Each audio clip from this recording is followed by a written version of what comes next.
intuyo que es fantástico todo esto, pero me da miedo, por decirlo así, de que salgamos por aquí y de que en cada caso particular, aunque la información es muy valiosa, que en la práctica luego no vaya a servir de nada. Quiero decir, si una persona, por ejemplo, a cuento de todo esto que hemos escuchado aquí, una persona va al psiquiatra y dice que quiere entrar a acompañar, el psiquiatra le dice que esa persona que le acompaña, que salga afuera, la persona se creerá empoderada, pero si el psiquiatra dice que el tío salga, el tío tiene que salir. Vale, y seguro que al final va a salir, y si no llamará a la policía, y seguramente el policía le dirá que usted le ha dicho algo y le pondrá una sanción. En fin, que creo que, termino ya, sin pretender decir que esto no va a servir para nada, ni mucho menos, pero en la vida real no sé hasta qué punto vamos a poder utilizar todo esto. Vale, yo, aunque no es una pregunta, te contesto. No sirve para nada, y te lo digo de corazón. Me conformo con que entendáis que va a ser un camino muy largo, que no se va a conseguir un cambio legislativo, ni político, ni administrativo, ni mañana, ni pasado, ni dentro de 3 años. Va a ser muy largo, y me conformo con que entendáis que no hay ayuda legal posible hoy en día, pero que necesitamos de mucha gente como vosotros, de mucho esfuerzo vuestro, y sobre todo que entendáis que antes de la ayuda legal, que ojalá pudiésemos dar a todos, están esos 3 puntos anteriores. Empezad a cuidaros, empezad a cuidar a vuestro familiar que tiene un problema mental, obligadle o animadle a que haga una vida sana, a que cuide sus relaciones, a que tenga una actividad diaria, a que tenga un compromiso con la vida, porque no hay ayuda legal posible. ¿Vale? Me conformo con que entendáis eso, que a nivel legal lo único que podemos hacer ahora mismo es que el paciente se empodere, que empiece a tener tranquilidad, que empiece a tener planes, que empiece a pensar que no es un despojo humano, que no es un desecho humano, que tiene derechos, pero que tiene que tener paciencia, y que para esa paciencia tiene que empezar a cuidarse mucho. Me conformo con eso, de verdad. Hola, buenas tardes. Yo no estoy de acuerdo del todo con el compañero, porque pienso que yo soy afectada y aparte tengo familia que está pasándolo también mal. Pero que yo estoy convencida de que no se queda todo en vacío. Yo pienso que lo que estamos haciendo y lo que está haciendo mucha gente, ya no solo en Zaragoza, sino en otros sitios, están intentando, aparte de los legales y los no legales y todo eso, que yo de eso no entiendo, pero que la gente se movilice, que las personas sean más conscientes, que eso, esa es mi opinión, y pienso que lo que decías tú, o usted, lo que decías tú, que es verdad que están cambiando las cosas. Lo que pasa que muy lentamente, y sí que es verdad lo que dice el compañero, que nos gustaría que fuera más deprisa. Pero... Te digo una cosa y te agradezco las palabras. Os acabo de poner una diapositiva, una imagen. La primera legislación psiquiátrica que aparece en el mundo es la de 1837 de la República Francesa. No vamos despacio, es que hemos empezado a pelear muy tarde. También. No podemos pedir más, llevamos casi 2 siglos sin hacer nada. Eso sí es Entonces, ellos, los que están un poco en función de controlar a la sociedad, llevan 2 siglos de ventaja. Llevan toneladas de libros, toneladas de leyes, toneladas de sentencias que van en su favor, y nosotros no tenemos todavía nada más que 4 cosillas que vamos consiguiendo y vamos arañando poco a poco. Entonces, no es que vayamos lento, es que hemos empezado muy tarde. Entonces, ánimo. Cuanto antes empecemos y cuanto antes empecemos a dar guerra, antes conseguiremos los cambios. Bueno, en relación a lo que tú has dicho, Luis de Miguel, yo creo que no es que es tarde, es que sencillamente es el momento de gente valiente que ha sido capaz de hacer frente al poder público, creo. Una pregunta, desde la ignorancia. ¿La mayoría de los peritos forenses y los fiscales están dormidos y manipulados? No. No, vale. Simplemente están dentro de una dinámica de trabajo, una costumbre. Como os decía antes, hay un modelo, un sistema de corrupción generalizada, institucionalizada, que obedece a mecanismos sociales o psicológicos y sociológicos muy complejos, y que no es fácil hacer ver a un psiquiatra, a un forense o a un fiscal que se han equivocado. Es muy difícil. sea, hay muchos mecanismos, por ejemplo, el de la disonancia cognitiva. El fiscal se convence a sí mismo de que lo que está haciendo es justo porque si no tendría que abandonar su puesto de trabajo. El psiquiatra o el enfermero creen que lo que hacen es justo y se convencen a sí mismos de ello porque si no tendrían que abandonar el puesto de trabajo. Es decir, hay muchos mecanismos muy complejos. Es decir, esto no es una batalla fácil, no es una batalla de la razón contra la sin razón, es una batalla muchísimo más compleja. Hay mecanismos sociológicos del miedo, de la obediencia. Es muy complicado. Se han escrito ya últimamente bastantes libros sobre esto, sobre por qué se corrompen los sistemas sanitarios, y especialmente la psiquiatría, y no es un tema muy fácil de trabajar. Lo que sí que es importante es vuestro trabajo, vuestro compromiso, el que se haga visible vuestros casos. Eso es muy importante para cambiar las cosas. Pero no es fácil, no es una tarea fácil y no es una tarea de razón contra sin razón la de convencer a un forense, a un fiscal, a un juez de lo que están haciendo es una barbaridad. No es fácil. Psicológicamente y sociológicamente es muy complejo. No es que estén dormidos. Es complicado. Y sobre todo es muy importante. Hay dos funciones muy importantes que tenemos que hacer, o por lo menos es mi visión, ¿no? La primera es la de documentar casos. Para documentar casos necesitamos a vosotros, los sujetos de los casos. Necesitamos que nos los contéis, que vayáis a los GAT, que participéis, que aportéis documentación, que nos la entreguéis, que podamos decir esto es real, esto ocurre hoy en España. Y luego está la segunda función, que es argumentar todo eso, estructurarlo y llevarlo donde hay que llevarlo, a organizaciones nacionales e internacionales. Pero es cuestión de paciencia y sobre todo de que vosotros creáis que tenéis el poder de cambiar esta situación, pero vais a ser vosotros, los afectados y los familiares. Y nosotros, o pienso yo que nosotros, los juristas, los sanitarios, los trabajadores sociales, vamos a ser un poco los funcionarios, los que estamos en la retaguardia ayudando a que esto se mueva. Pero el protagonismo lo tenéis que asumir vosotros, pacientes y familiares.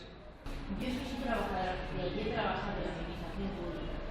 Y ahora estoy de observadora. He sido trabajadora, ahora sigo siendo usuaria y observadora. El triángulo de la pregunta. Si el profesional está dormido, no ayuda. Bien, pero lo que digo, para despertarlo hace falta que vea los casos reales. A un trabajador social no le podemos convencer de que hay, por ejemplo, aborto coactivo hoy en España. Tú le cuentas a un trabajador social, es que a las mujeres en tratamiento psiquiátrico se les obliga a abortar. Y dice, uy, que va, eso no ocurre en España. Hay que enseñarle un caso. Digo, en este caso, en este mes de abril, yo he ido a tal sitio y lo he visto. Y en este otro sitio he ido también, lo he visto y lo tengo documentado. Pero necesitamos vuestro trabajo, lo tenéis que hacer vosotros. No puedes contarle a un psiquiatra, oye, hoy en día la policía entra en los domicilios para sacar enfermos mentales y llevarles a pinchar al hospital. No, eso no ocurre. Se lo dices a un abogado y dice, eso no ocurre. Se lo dices a un juez y dice, eso no ocurre. Le tienes que enseñar el auto de entrada en domicilio, firmado por un juez. Y entonces se lo creen. Para despertar a los profesionales hay que enseñarles casos reales. Y esa es vuestra función. No, una cosa que la psiquiatría no la vamos a cambiar aquí, No. porque supongo que os pasará, para mí me pasa, después de llevar unos años batallando en ese territorio, le intento explicar a un amigo que no conoce y no se lo cree, no puedes transmitirle lo que has visto así. Yo te quería llevar una pregunta un poco más para ir a concretando dónde estamos. Tenemos una legislación deficiente que encima no se cumple, porque llegan y el psiquiatra tiene miedo, estoy pensando en un caso real, tiene miedo, el psiquiatra teme, ahí que podría ser mal porque el paciente no responde, ya que hay una familia que también se espanta porque no responde ni por teléfono. El resultado siguiente es 7 coches con sirenas allí, unos señores con un mazo, tumbar una puerta blindada. Afortunadamente el chaval no estaba justo detrás de la puerta, porque si llega a estar detrás lo matan en ese intento de salvación. Y bueno, yo no sé exactamente cuántos derechos se han vulnerado, pero como derechos que se vulneran es cotidiano. ¿Tú qué nos recomiendas hacer cuando somos testigos o parte, a veces, de vulneración de derechos? Cuando sabemos, porque además esta es la guerra, que tenemos muy pocas esperanzas de conseguir resultados a corto plazo.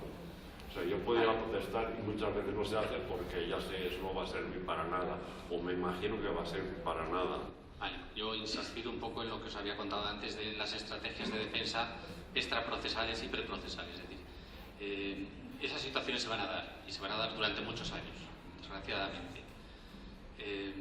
No podemos esperar a que den la patada en la puerta y nos saquen esposados para ponernos una inyección. Todo eso hay que preverlo. Y os animo a eso. Restaurar la salud, restaurar las actividades, restaurar las relaciones. Eso es importante. Preprocesales. Grabar las conversaciones con el centro de salud, las amenazas con el centro de salud, guardar toda la documentación y cuando llegue la policía mantener la calma. No quiero que entren. Entra. ¿Dónde está el secretario judicial? No ha venido. ¿Por qué no ha venido el secretario judicial y levanta acta? No, es que no hace falta. Deme el auto del juez. No se lo damos. Bueno, pues tenemos paciencia. ¿Puedo llamar a un abogado? No, bueno, pues que llame mi madre. Es decir, es tener mucha paciencia, pues tampoco nos podemos alborotar en esto y queremos justicia. Imposible, hoy en día es imposible. Pero tened paciencia. Y para eso hace falta que os preparéis con tiempo. Tanto familiares como afectados. Preparaos con tiempo. Sabed que esto puede suceder, que puede pasar, y id preparando. ¿Que creéis que os van a dar la pata de la puerta porque no queréis un tratamiento? Pues haced un apoderamiento preventivo. Haced una autodelación de tutela. Llegad a un acuerdo con algún abogado de confianza o con un amigo.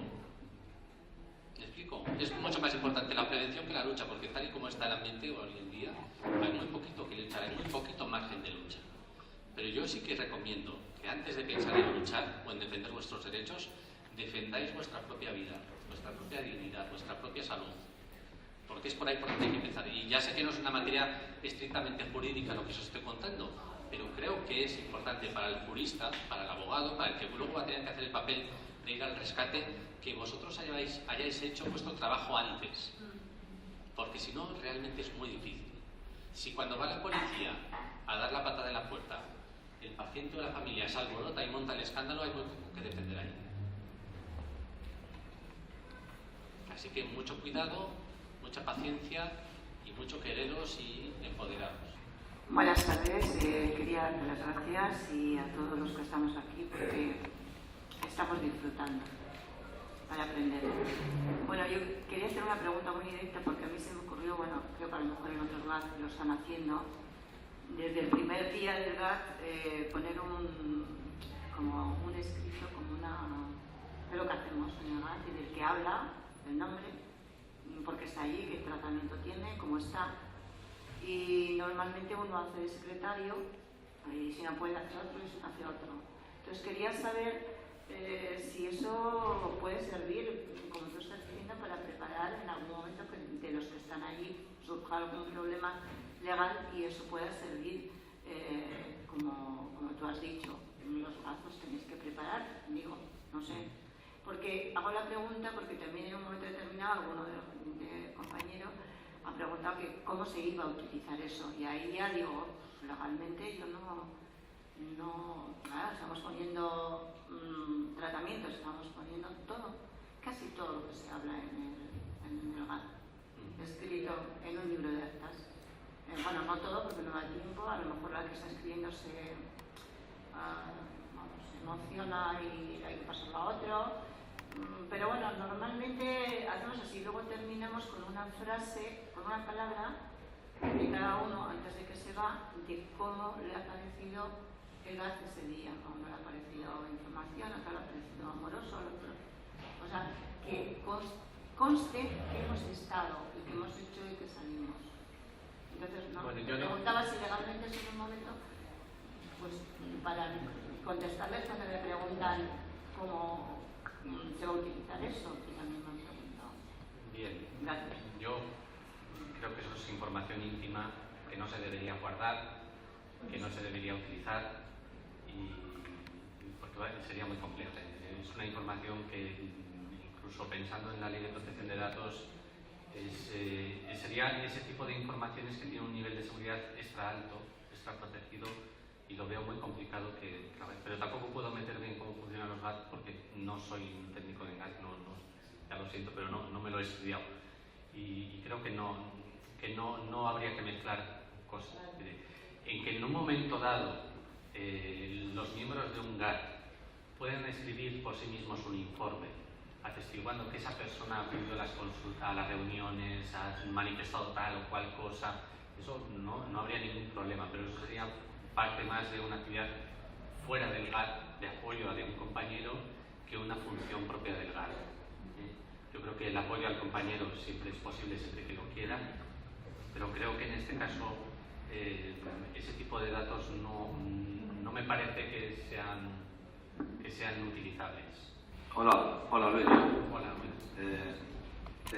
Bueno, por mi experiencia estos últimos 5 años creo que te doy la razón. Me ha gustado lo que has dicho de consejos que están fuera de lo estrictamente legal o jurídico, pero que yo he comprobado que eso es cierto.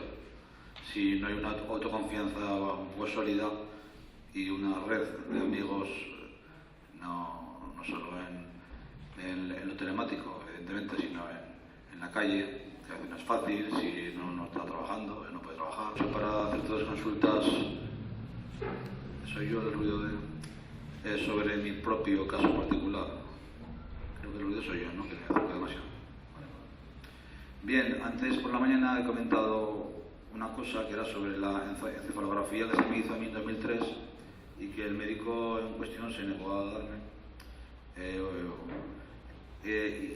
Entonces yo podría solicitarle a mi médico de cabecera que me hiciese otra encefalografía, y en ese caso me serviría a mí también de algo el demostrar que tengo un foco irritativo en el lóbulo temporal derecho para valorar si la enfermedad mental puede ser otra cosa, o para que se me haga una revisión y pueda estar relacionada quizás con la epilepsia, o un tipo de epilepsia en vez de con un trastorno que, bueno, yo tengo 7 diagnósticos distintos y a cual con el tiempo peor. Ahora tengo uno pues peor que los anteriores, ¿no? Cuando termines con todos los diagnósticos te darán un premio.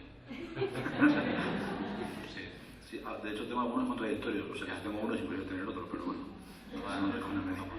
A ver, el contenido de una historia clínica es propiedad del paciente y no se le puede privar del contenido de la historia clínica, salvo de las opiniones del médico. Las opiniones son del médico, pero el contenido material de la historia es del paciente. Tiene derecho a acceder a él siempre. No puede acceder a aquello que sea producción o opiniones del médico, pero del resto las pruebas son propiedad del paciente y tiene que tener derecho a acceder a ellas. Y así lo reconoce la ley de autonomía del paciente. Entonces puedes pedir la prueba antigua y puedes solicitar que te haga una nueva. Eso forma parte de la pelea administrativa y de la pelea de cómo funcionan los servicios públicos. Pero esa prueba anterior y la puedes utilizar en tu favor, igual que ellos la pueden utilizar en tu contra. Es decir, aprovecha, si la tienes, si te dice que tienes un foco de lo que sea, pues vas a otro profesional y le pides que te haga otro diagnóstico de contraste o un diagnóstico diferencial. Insistir hasta que me necesitan un neurólogo, ¿no? Bien, bueno, insistir en derecho administrativo significa hacer un escrito, hacer una solicitud formal y esperar los trámites y los plazos que la ley establece. No basta con decírselo de palabra al neurólogo o al psiquiatra porque te va a decir que no. Eso hay que pedirle a través de un procedimiento administrativo al consejero de Sanidad y es el consejero de Sanidad el que tiene que resolver. Vale, eso yo pero no a través del profesional, porque el profesional ni puede resolver una solicitud administrativa, ni puede conceder, ni puede denegar. Entonces, con paciencia, con mucha paciencia. Muchas gracias. Como te decía antes en la exposición, no puedes alegar nada. ¿Por qué? Porque la ley no define, ni la ley administrativa, ni las leyes sanitarias, ni ninguna ley define lo que es un diagnóstico o lo que es un tratamiento. Hoy en día la ley ampara que diagnóstico es todo lo que se escribe con el boli mágico y tratamiento también. Entonces hay muy poco. La ley no nos permite ningún margen, como en otras leyes ya modificadas en Europa, decir, bueno, esto es un diagnóstico, pero tiene que hacer el ejercicio de justificarlo. Esto es un tratamiento, pero tiene que... ¿por qué me lo ha cambiado? Tiene la obligación de hacerlo. Pero claro, hoy en día en España no hay ninguna ley que obligue a justificar un cambio de diagnóstico, un cambio de tratamiento, una revisión. No, es algo, no digo que arbitrario, pero sí discrecional del profesional. Y eso es algo que, a través de algún cambio legislativo, que ojalá consigamos pronto, pues haya que hacer. Bueno, muchas gracias. A usted. Y casualmente yo en una página que se llama Mali América, que yo te la comenté, Antonio, y por casualidad vi una entrevista que le hicieron a un fiscal de Córdoba, que al parecer tiene él un pariente discapacitado, y entonces él está defendiendo lo de que no se le debe forzar a las personas que se les ata y las ataduras y todas esas cosas. Es una entrevista que le hicieron que yo la leí por casualidad y trata de todo eso, de defender a las personas así, que no se les debe hacer obligar ni nada. El blog se llama Madi América Hispanoparlante, que tú me comentaste, ¿te acuerdas? Yo también. Sí, estoy de acuerdo con lo que dice Javier Álvarez, que no hay que generalizar y que las generalizaciones son siempre malas. No todos los tratamientos son malos, no todas las medicinas son malas, no siempre son venenosas, no siempre son tóxicas, no todos los psiquiatras son malos, no todos los enfermeros son perversos, no todos los forenses y todos los fiscales son malos. Y hay gente, y normalmente se calcula que es un 20% el que normalmente discrepa de este abuso de autoridad. Es decir, hay gente válida, Sí. pero para movilizar a esa gente válida hace falta, lo que decíamos antes, dar visibilidad a casos reales, convencerles de que esto es real, que necesitamos un cambio. Y por supuesto que nos vamos a encontrar casos de gente que nos va a ayudar, pero lo normal es que, como dicen, el 80% de entrada no nos va a sonreír. Pero por lo menos hay Pero hay alguien una que trabaja en posibilidad. silencio. Si no hubiese una posibilidad, yo creo que no estaríamos aquí nadie, ¿no? Pero sí, hay psiquiatras buenos, hay forenses buenos, hay fiscales buenos, hay jueces buenos, hay gente buena. Ahí estamos, en que hay que ayudar a esa gente a que no solo diga en una entrevista esto está mal, sino que den un golpe en la mesa en un acto de incapacitación y el forense diga, señoría, por aquí no paso, yo soy el fiscal y esto no lo tolero, quiero que a este señor se le nombre un abogado. Hay gente, pero claro, para ayudar a que ese forense, ese fiscal, ese juez tomen esa determinación de dar un golpe en la mesa, le tenemos que enseñar los casos. Comentabas autodefensa, como era restaurar la salud, restaurar las actividades. O sea, si no hacemos estos 4 puntos, no podemos avanzar. Yo tengo a mi hijo, soy su madre, lo apoyo, negocio con el psiquiatra, ahora pues tengo más conocimiento y rebajo medicación, hablo con él, es más, este año he logrado cambiar la medicación, o sea, el médico ha hecho lo que yo le he solicitado, pero si mi hijo no hace los cambios, de tener una buena salud, de no encerrarse, de estar activo, de hacer cursos, es muy difícil salir de ese círculo. Si lo hace, yo sé que puedo lograr muchas cosas, y si no, pues voy a otro psiquiatra, pero se puede negociar, pero el cambio lo tenemos que hacer nosotros. Tenemos que tener una buena salud, ser conscientes de que tener una buena alimentación, hacer deporte, las actividades sociales son importantísimas, estar en contacto con gente. Si te encierras, no tienes amigos, es todo más difícil. Si tienes tu familia que te apoya, estás activo, poco a poco. Sé que a veces es difícil porque si estás muy medicado, pues te cuesta hacer todo, pero poco a poco va saliendo. Entonces, si hacemos estos puntos, ya hemos avanzado muchísimo. Si no, no podemos pasar a estar pensando en abogados y si no hacemos esto... Y bueno, quería un poco empreñarme, pero bueno, voy directo al grano. El tema de una iniciativa legislativa popular en este tema, ¿se ha propuesto o se ha tenido en cuenta? No, ni se puede. No se puede. Sé que no hacen caso, pero... No, es que no se puede.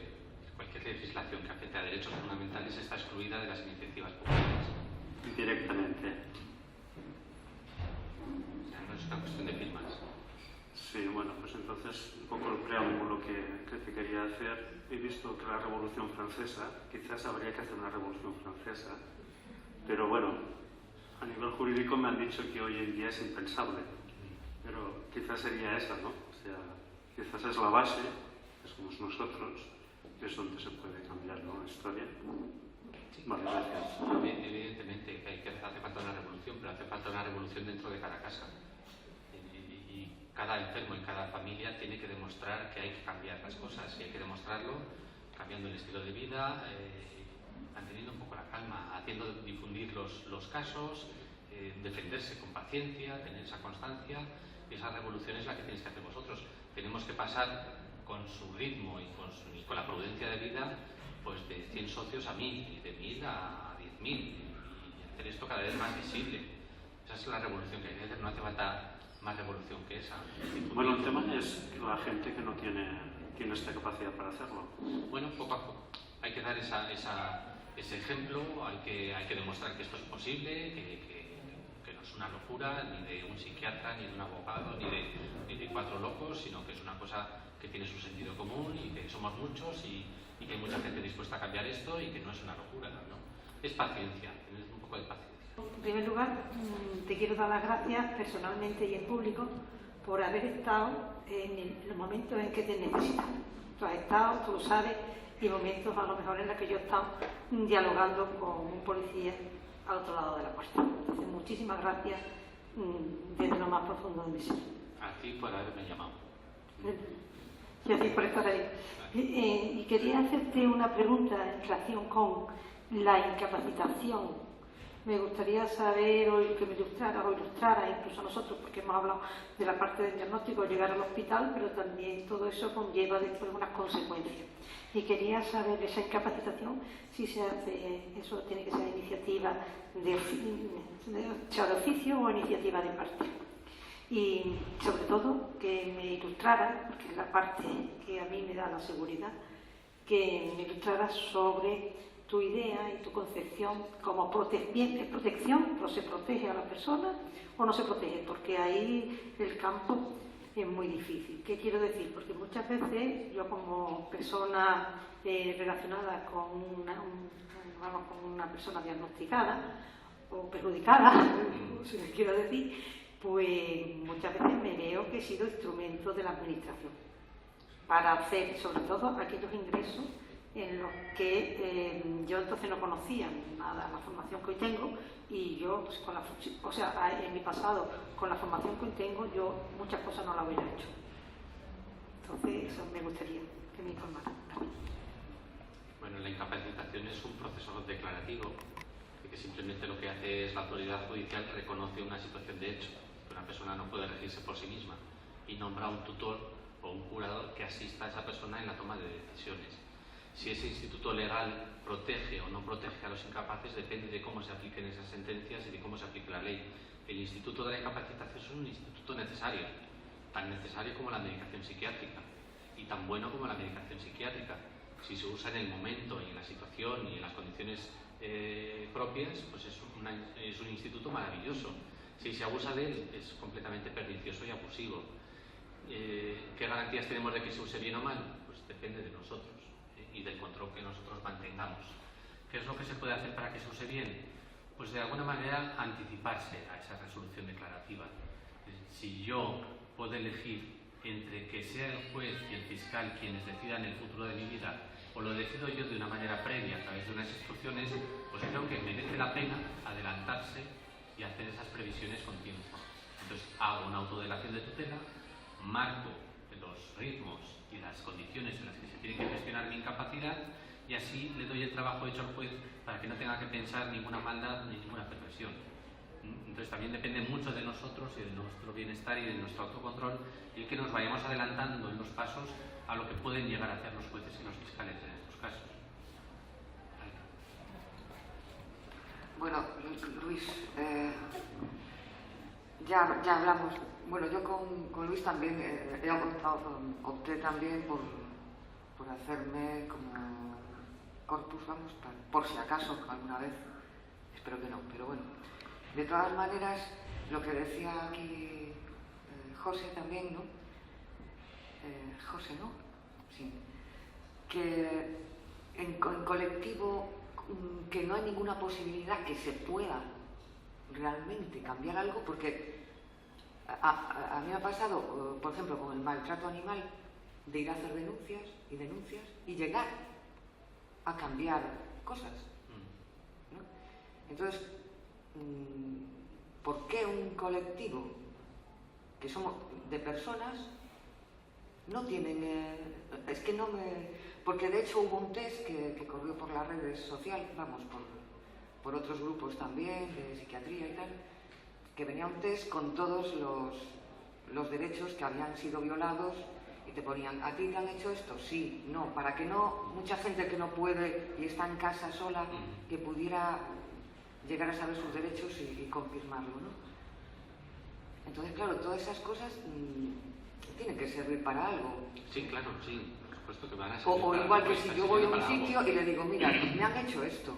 Sí. Pues voy, aunque sea la policía, quiero denunciar. Sí, pero eso es un trabajo de tener mucha paciencia y sobre todo de mantener la calma y mantener una dinámica de trabajo en grupo. Evidentemente que las denuncias sirven, las sentencias, las que se ganan sirven también y las que se pierden también son muy útiles. Es muy importante todo esto, claro que sí. Y tarde o temprano conseguiremos los cambios que hacen falta, no os preocupéis. Pero van a ser con mucho tiempo. Pero cuanto más denuncia haya, imagínate que va todo el mundo. Yo, aquel, a mí me han hecho esto, a mí el otro, a mí y voy a, aunque sea la Policía Nacional, entro donde yo puedo. Por y digo, supuesto. mire, me han hecho esto. Si somos muchos haciendo eso, dirán, ¿pero qué pasa? Que la gente está entrando aquí diciendo que están... Y evidentemente, por están ejemplo, pasando por encima de mis derechos. todo eso es muy útil, pero no tiene nada que ver con las iniciativas legislativas populares. Pero te digo... Pero eso tiene que tener un resultado de alguna manera. Pero claro, necesitamos hacer ese trabajo de recopilar los casos, de documentarlos bien. No podemos ir ante el Alto Comisionado de Derechos Humanos de Naciones Unidas o ante el Defensor del Pueblo o ante el Tribunal de Estrasburgo. No podemos ir con las manos vacías y decir, suponemos que en España hay abortos coactivos, necesitamos el caso. Entonces sí que es muy importante que la gente ponga sus denuncias, haga sus reclamaciones, tal, pero necesitamos todavía recopilar y decir, no, hay tantos casos de esto, para ir a organismos nacionales o internacionales que puedan ayudarnos a cambiar la ley. O sea, que Por supuesto que es importante. Yo voy a un juzgado y quiero denunciar que me han violado mis derechos en este momento, me han esposado, me han tirado al suelo, y resulta que han violado mis derechos porque está aquí escrito. Eso tiene que quedar registrado. Claro. Pues si voy yo, más el otro, y hacemos eso, supongo que los juzgados se llenarán de denuncias de personas. Y aunque no se llenen los juzgados de denuncias, cogemos 20-30 denuncias en domicilio y las llevamos al Defensor del Pueblo. Pero necesitamos esas 20-30 denuncias. Pero no hacen un efecto. Vamos a ver si concretamos un poco. Porque... Además, no sé si me estoy pasando ya de tiempo. No te estás pasando, pero yo quería hacer una observación o una aclaración. Si vamos al juzgado, vamos al juzgado. El problema es que no se está yendo al juzgado. El problema es que no se está yendo al juzgado. Luego, lo que hay es que empoderarse, ¿vale? Y cuando a mí me violan un derecho, tengo que poner los mecanismos y pedir la ayuda necesaria a quien corresponda para poder denunciar esa violación de derechos, y no se está haciendo. No se hace porque, perdón, un momento,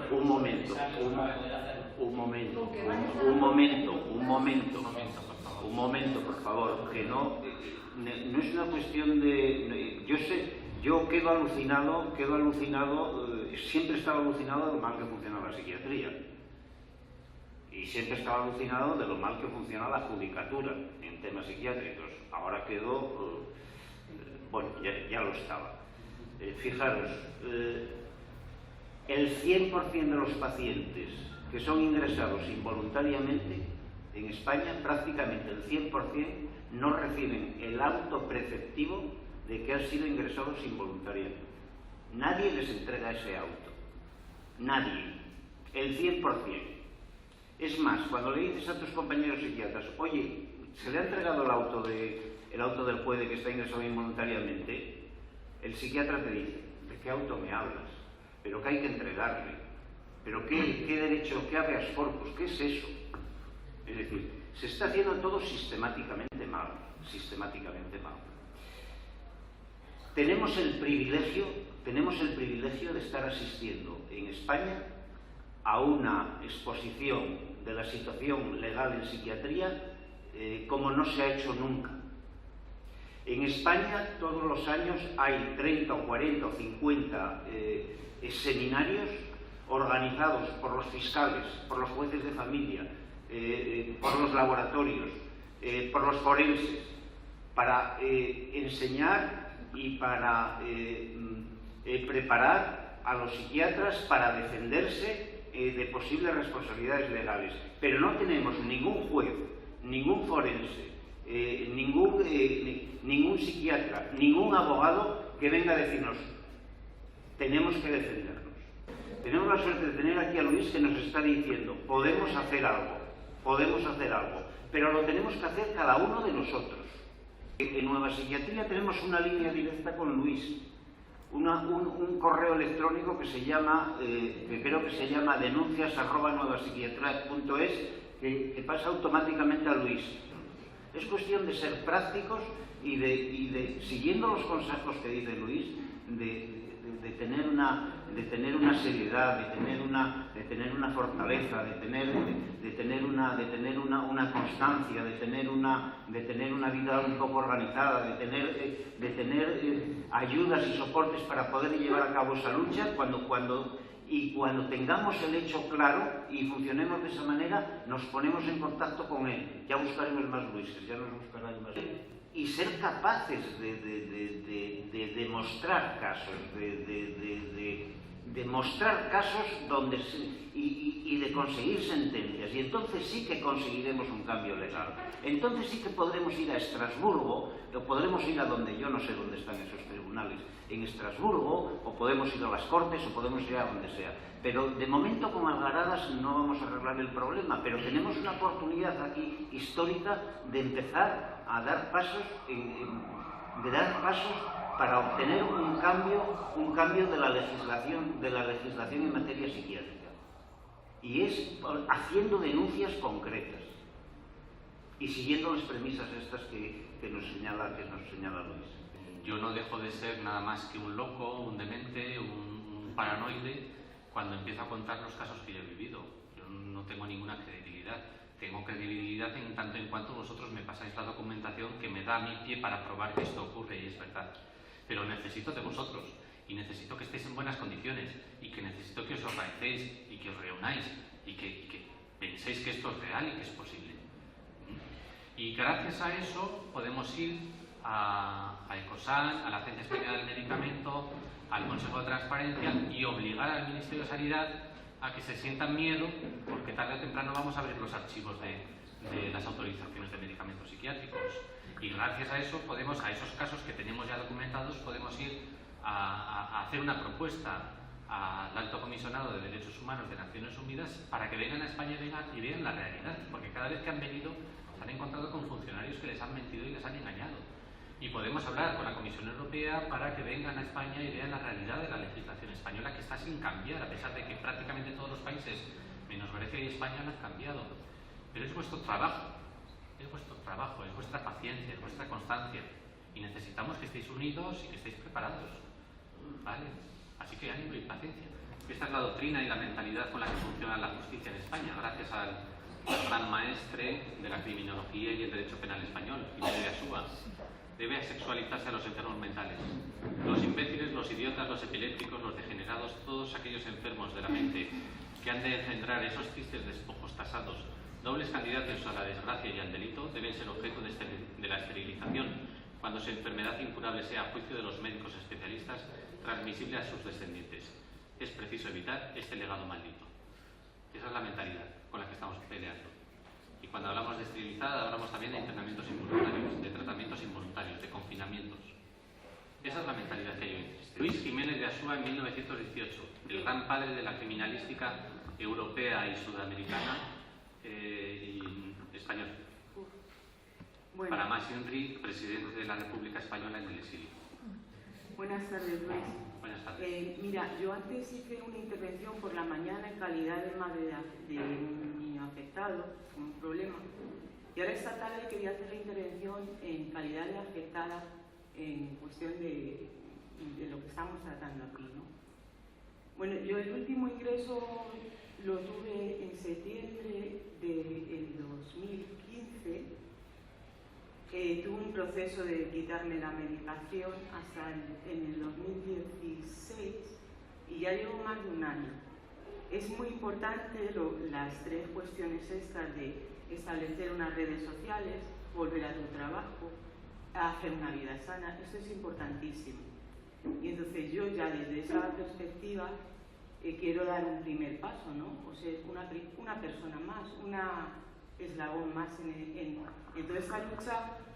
Yo me he visto también afectada en un proceso judicial por una cuestión de salud, y para yo conseguir un informe clínico del parto de mi hijo Pablo, que es otra película, en ese proceso judicial se me fueron 7 años.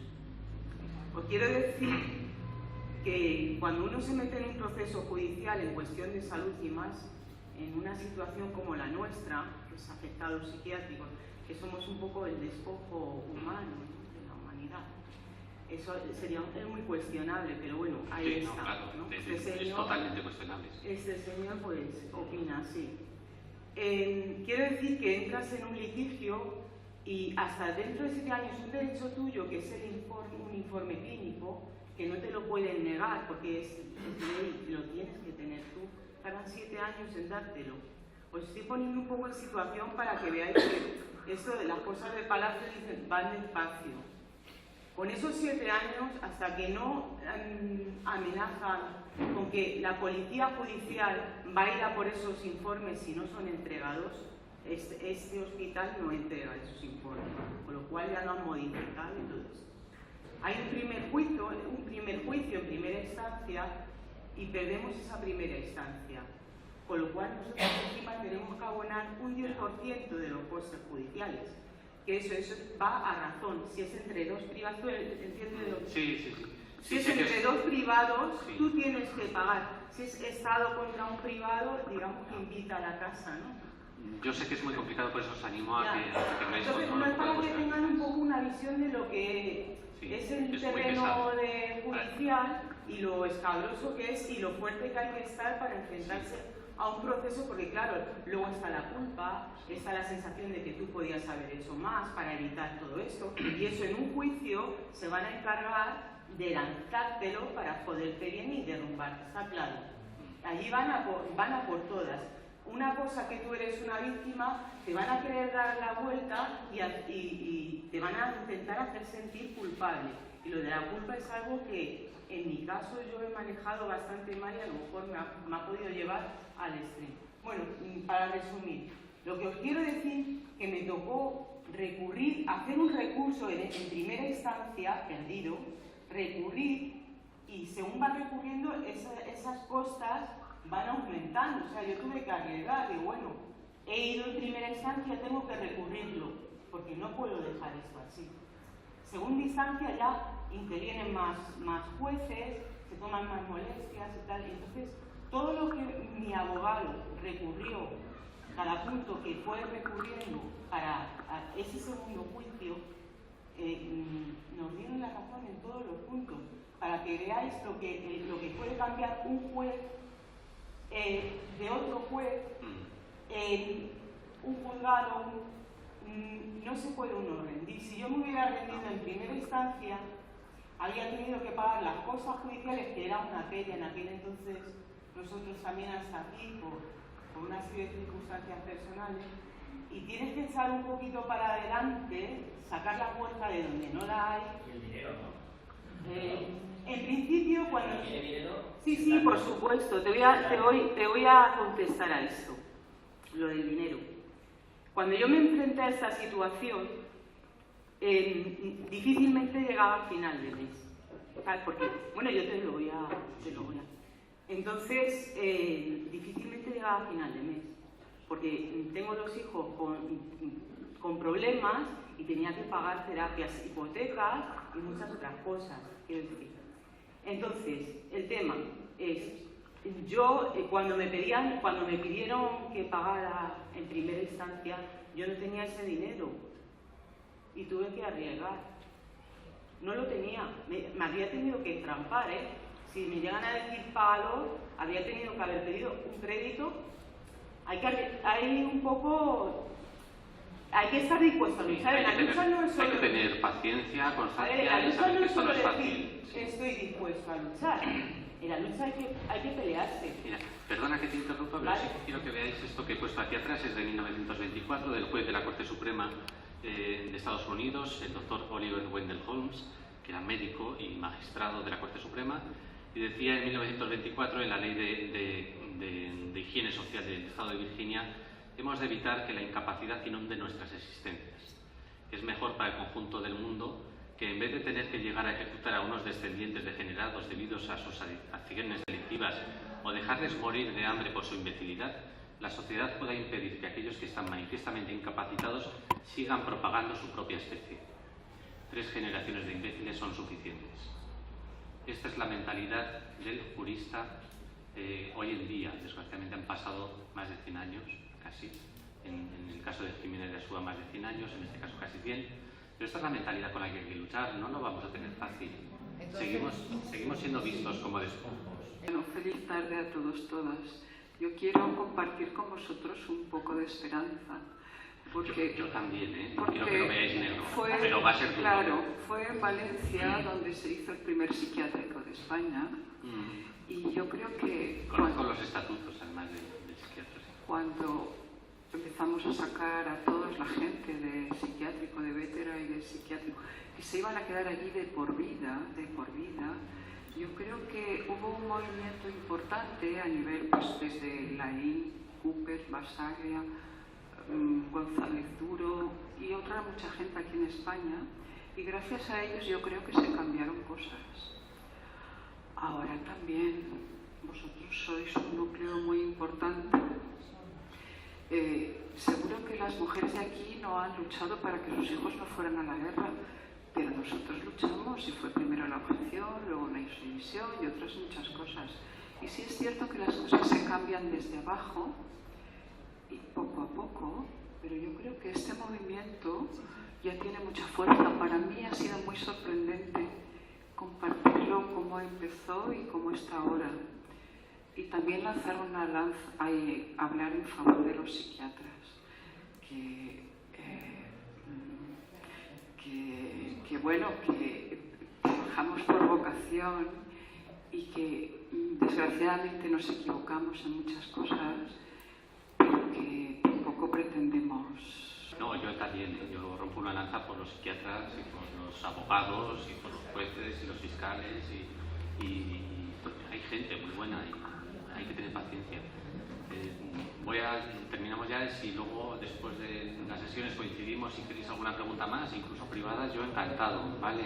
Os quiero poner ahora, para terminar ya la exposición, este pequeño vídeo de la película. Ya sabéis, la película de Vencedores o Vencidos, de Kubrick, que habla sobre los juicios de Nuremberg, y esta es la posición del fiscal.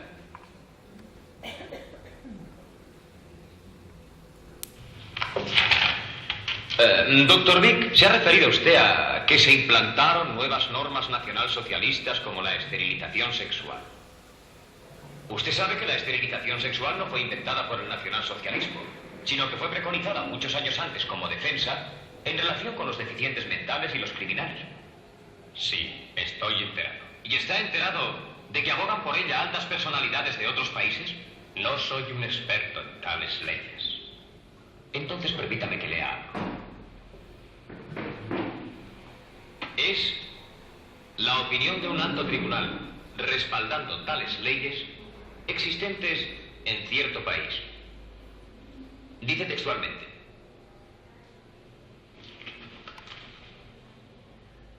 hemos visto más de una vez que por el bien público se puede pedir a los mejores ciudadanos la entrega de sus vidas.